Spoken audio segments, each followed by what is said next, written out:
Isang mapagpalang araw po sa ating lahat.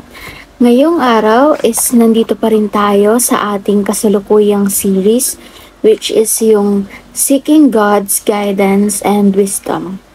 So ngayong araw, ang topic na nakapaloob dito na tatalakayin natin is yung process of sanctification.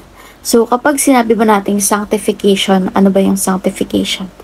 Kumbaga, ito yung dinedeclare natin as holy. Yung declaration, yung pagdeklara natin sa sarili natin as holy. So, in lieu of this topic, ang Bible verse na ating tatalakayin ngayong araw ay ang Psalm chapter 119, verse 133. So, in New International Version, sabi rito, "Direct my footsteps according to your word. Let no sin rule over me." So, in Tagalog translation naman, or in ang salita ng Diyos, Tagalog Contemporary Bible, "Patnubayan nyo ako sa pamamagitan ng inyong mga salita, at huwag nyong hayaang pagharian ako ng kasamaan." So, sinasabi lang dito sa Bible verse na ito na kapag yung ginagawa natin is napapatnubayan ng salita ni God, is hindi na maghahari yung kasamaan sa atin. Kasi nga, si God na, He is the one who is ruling over us, and yung nagdadirect ng mga ginagawa natin sa Kanya, kagaya nga nasabi dyan ng footsteps natin, yung nagdadirect ng footsteps or yung mga ginagawa natin is yung mga salita at aral ni God. So, para mas mapalalim pa itong ating talakayan, is proceed tayo sa ating teaching. Number 1, we have two operating systems, the flesh and the spirit. So, tayong mga tao is dalawa raw yung nag-ooperate sa atin, sa katauhan natin. Una is yung flesh and pangalawa is yung spirit. So, ano ba yung pinagkaiba nitong dalawang to? So, based on my own understanding, kapag yung flesh yung nag-ooperate sa katawan natin, is mas prone tayong makagawa ng mga kasalanan. Kasi nga, flesh meaning makamundo, tayo yung mga makamundong, yung karaniwang makamundong ginagawa natin. Like for example, sa ibang tao, lust, di ba? Ayun yung mga examples ng sin of the flesh. So, kapag yung flesh yung pinaiiral natin sa buhay natin, kapag yun yung operating system na nagdadirect sa atin, sa mga decisions and actions natin, is mas prone tayong makagawa ng kasalanan, which can lead us further away from God, di ba? Meanwhile, kapag yung spirit naman, kapag yung spirit, yung operating system na nagdadirect sa atin is, kumbaga, malalesen yung burden natin, and ayun nga, mas mapapalapit tayo kay God kasi yung Holy Spirit na yan yung Holy Spirit na yan nagdadirect sa atin, so nothing can go wrong when the Spirit is the one who is operating ourselves, di ba? Our body, our minds, our actions. So, kailangan lagi tayong magre-rely dun sa Spirit, sa Holy Spirit, kaysa pinapairal natin yung human flesh natin at all times, di ba? In everything that we do, sa mga decision na ginagawa natin. So, dapat yung Holy Spirit yung pinapairal natin. And number 2, God's guidance and wisdom leads us to Christ-likeness. So, yung sinisik nating guidance and wisdom ni God, ayun yung nagli-lead sa atin na maging Christ-like. Kasi diba, as Christians, yun din naman yung isa sa mga mission natin. To be Christ-like. Kasi ang mga Kristiyano, dapat sila yung human version ng Bible.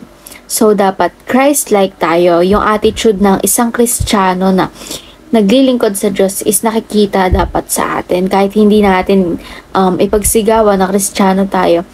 Kumbaga, ma-verify ka out of the crowd na Christian ka. Kasi nga, sinisik natin yung guidance and wisdom ni God na nagli-lead sa atin towards us being Christ-like, diba? And number 3, the Spirit and the Word secure our sanctification to become like Jesus. So, gaya nga nasabi ko kanina, sanctification means to declare your holiness, di ba? To declare that you are holy. So, kapag tayo dineclare natin yung sarili natin na holy, ibig sabihin, we are aiming to be Christ-like, di ba? Umiiwas na tayo sa mga kasalanan, sa mga maling na kagawian, umiiwas na tayo sa sins of the flesh, and hinahayaan natin yung Spirit yung mag-lead towards us. So, the Spirit and the Word secure our sanctification. Yung Spirit na yon, yung Holy Spirit, and yung mga pangharal ni God, yung mga salita niya, ayun yung nagsasecure ng declaration of our holiness, which is to become like Jesus, or to become, or to be, Christ-like, for us to be Christ-like. And ngayon naman, proceed tayo sa ating application. Number 1, be conscious of the two operating systems at work within us. So, dapat maging aware tayo and conscious dun sa dalawang operating systems na nabanggit. Hindi lang sa atin especially, no? Kailangan pati yung sa workplace mo, sa environment mo, nagiging conscious ka sa ganon. Kasi, like for example, may kasama ka, nakita mo na mas pinapairal niya yung yung flesh niya as his or her operating system. So, di ba, pwede mo siyang tapikin, like, kumbaga payong kapatid, yan. Pwede mo siyang i-motivate, i-inspire, and pwede mo siyang, kumbaga, kaya nga tayo fishers of men din, di ba? Para nagpapalaganap tayo ng tama at mali, nagpapalaganap tayo ng mga salita ng Diyos. So, ayun, yun lang naman yung main point ng number 1 application na to. Be conscious and aware of not only your two operating systems, but the two operating systems at work also within us. And number 2, embrace the process of sanctification.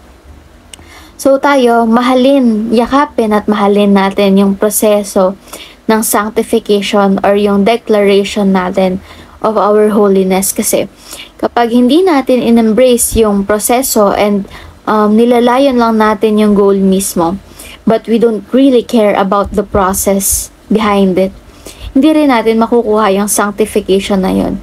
Yung proper sanctification na yun is hindi natin makakamit. Kasi nga, we don't really care about the process at all. So, dapat kung may ginogol tayo, and in this situation, yung sanctification, dapat i-embrace natin yung process and, kumbaga, execute natin ng buo and properly.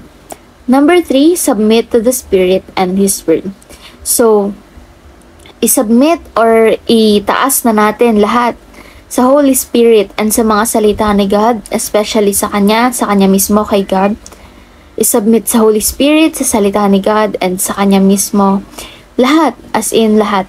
Yung decision making natin, yung mga ginagawa natin sa araw-araw, yung mga worries natin. Kasi, nothing can go wrong when we submit to the Spirit and God and also to His Word. Kasi sila na yan eh. Wala nang kahit anong kasamaan or wala nang kahit anong demonyo na makakasira ng mga plano ni God sa atin. So we just have to submit to the Spirit and His Word. Dahil nga, yung lahat ng ito, lahat ng na-discuss natin within this topic is all part of the process of sanctification.